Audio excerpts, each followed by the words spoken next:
To change the spark plugs out in a 07, 08 Honda Fit, I believe.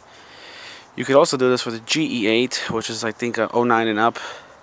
Not sure how it works out for the newer Fits, but works out for this one. So you're gonna need a 10mm socket, and then you're gonna need a 5/8 for the spark plug.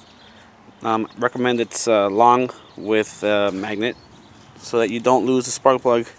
Although even if it does fall, look, it'll just fall basically to the ground. I don't see where it would fall anywhere in this serious situation or anything like that.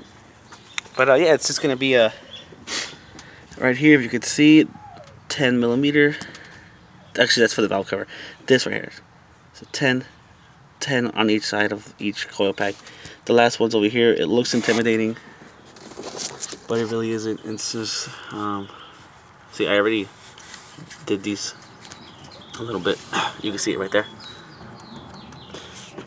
So yeah, it's those 10. I already loosened these up pretty much, so now I can just do this with my hand,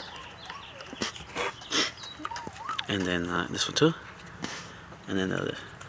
So I'll just take these off, and then the coils will come off. So I'm gonna do the farther away one first. Now another thing you might want is one of those, I don't remember what the name is, don't quote me on this, it's like an electrostatic lube kind of thing. I have it at home, I mean inside the house, but I'll get it out right now a little bit. The only problem I see here is this. See how this thing is in the way? I probably should have cooled that before I did that. Let me pause. Here's the stuff I was talking about. I use this stuff. I'm not sure there's better stuff out there, but this is what I use for right now. I heard it works the same. Before you take out the actual coils, you're gonna want to take these out. I forgot to mention that, so I took this one out already as an example. The first, I don't know if that's the first technically, you know, as far as like the spark order or whatever, or if that even matters with coil packs, honestly. But that's what I'm calling it, the first. So you see this right here, you can use your finger. I use a finger for most of these, or a flathead. You kind of want to just press right here, and for the most part it will detach. See, and then you gotta like, this one was actually a pain in the butt, but you can kind of feel when it comes off. See, so I did all four already. Now you're going to want to gently remove the coil pack out of its place. Oh, I haven't actually loosened it.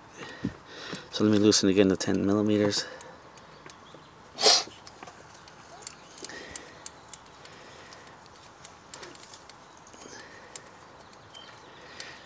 But yeah, that's how you remove the coil pack basically. Like I said, the hardest one would be, I don't know if that's considered the fourth, but from left to right, the fourth one.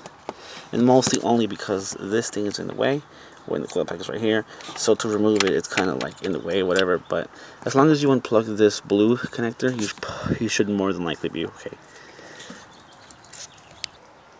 Now don't forget to use that anti-seize stuff on your spark plug.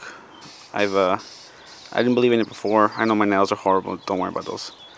I didn't use it before, but it saved me a lot of headaches in the past, so I just kind of do it now. These are Bosch. I mean, I know people like to do NGK and Denso on Honda, but Bosch is legit. You know, it's pretty good. It's not bad. I believe this is the Iridium Platinum, double Iridium, and that's double Iridium is pretty much what's recommended for these. I know you can probably go less or more, whatever. I know some guys that use the 4 electrode or the 3 electrode. I forgot what brand it is, but on these cars, but it's a 1.5. I mean, you can't expect it to do much unless you're doing some kind of forced induction or something like that. So this should do the trick for me.